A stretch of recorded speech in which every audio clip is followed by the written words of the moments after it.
The good guys in Queensland say they are investigating this particular store. Now, rough justice. Perth men accused of crimes some say are worse than murder. They spend years to clear their names and lose everything during the struggle. Tonight, Alison Fan begins a special series on innocent men wrongly accused. All of a sudden I found myself not as a police officer dealing with the law, but as a defendant. It's worse than murder, the charges I got. I had no idea what they were talking about. I had no idea what was going on. A policeman, a security worker, a taxi driver, all wrongly accused of rape. All were acquitted, but their lives destroyed, clearing their names at great cost. And they warn of the devastating lifelong impact of a false report. A lot of people's view is, well, if I haven't done anything wrong, I really have nothing to fear. And unfortunately, it just doesn't work like that. These victims of rough justice now fighting back, suing the Minister for Police, taking on the Police Commissioner, demanding some kind of compensation. Their lawyer, Nigams, says they too are innocent victims of a crime. The failure of the system to pay the costs of people who are wrongfully charged, who are subsequently acquitted, or have the charges against them withdrawn, is the biggest single problem with the judicial system in Western Australia. Queen's Counsel Tom Percy says it could happen to anyone, and it does. When cabbie C1 Baziani was arrested, he sparked 3 days of headlines, uproar in the taxi industry, fear in the general community.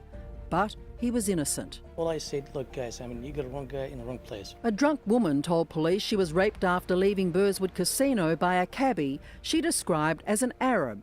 Police swooped on the Baziani household in the middle of the night. He drove a taxi.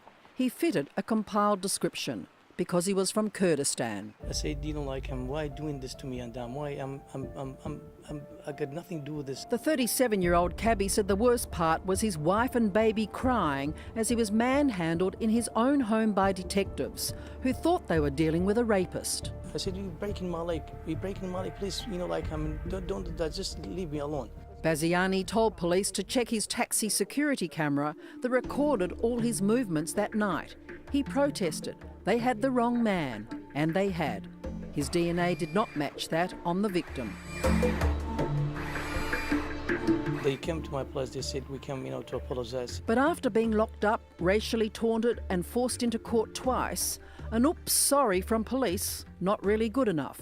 Put me through hell, because it's just the case was handled, badly, the way I've been treated and abused, verbally and physically and psychologically. 3 years on, he's still traumatised, still too scared to drive a taxi. It was a worst experience, in my life that happened to me and to my family. It's much easier to outlive an allegation of fraud if you're a businessman, or an assault if you're someone who is alleged to have assaulted someone and is acquitted so in self-defence. But there's very little getting over the fact that an allegation of sexual assault has been made against you. It tends to stick. They took my, dignity and pride. Years after you've been acquitted, you're always known as that person or that footballer who raped a girl. And I think you don't have to look back too many years to see in the AFL that there are a number of players who faced that situation and will wear it to the end of their careers and beyond. It's like a tattoo, stick on you all your life. Security worker Ali Alvaza says being arrested for rape is seared in his mind forever. I said, that's a lie. This couldn't be happening. What are you talking about? Shocked and dazed when falsely accused of gang rape in Nollamara on Christmas Day last year. It makes me mentally ill. Just different person. Just something you can't get over. Still dazed a month later when the girl told police she made it up. Some girl just cried for 5 minutes for a detective, and detective can't pick me up, and that's it. Looked like a joke. But no joke, fronting court and media cameras as an alleged rapist. So when did you find out that she dropped the complaint? In the court, they dropped it. That was the first you heard of it? Yeah, they dropped it. So you went to the court and... And they said, you're free to go. Free, but asking why the girl who made the false report should get off scot-free. Do you think the police should charge her with making a false report? Yeah, definitely, of course. Of course, you're going to put someone 3 days in newspaper and the media for what? For nothing. Yeah, definitely. It's a shocking case, yeah. Very, very sad. Through his lawyer, Shash Nigam, he's now suing the police minister for compensation. Time loss, economic loss, the pain and suffering, the stress, and the legals as well. I mean, these things, people have to wear them. But police say false reports also cause them grief. What can happen is a false report can create a secondary victim if the individual nominates a particular person. The risk is that that person will then be interviewed or his DNA be taken. So yeah, it does create problems.